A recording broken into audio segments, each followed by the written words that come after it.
शादी करवा दे हो छोड़ी से हमें प्यार न करे केहू औरी से रे माई शादी करवा दे हो छोड़ी से रे माई शादी करवा दे हो छोड़ी से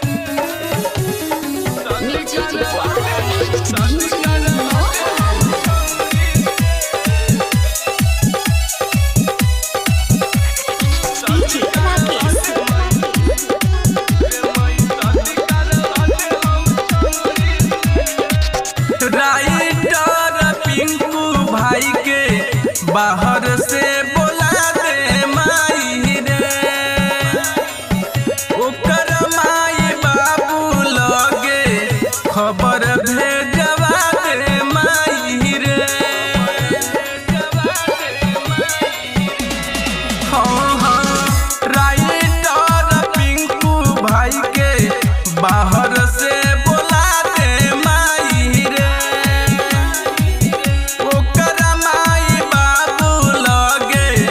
खबर भेजवा दे माई रे लभर बाबा के बना के भेजे दुआर हुने तो के कह दिए होवे लगुआर ना तो साजन सुने ही मोरी दौरी के रे माई शादी करवा दे हो छोड़ी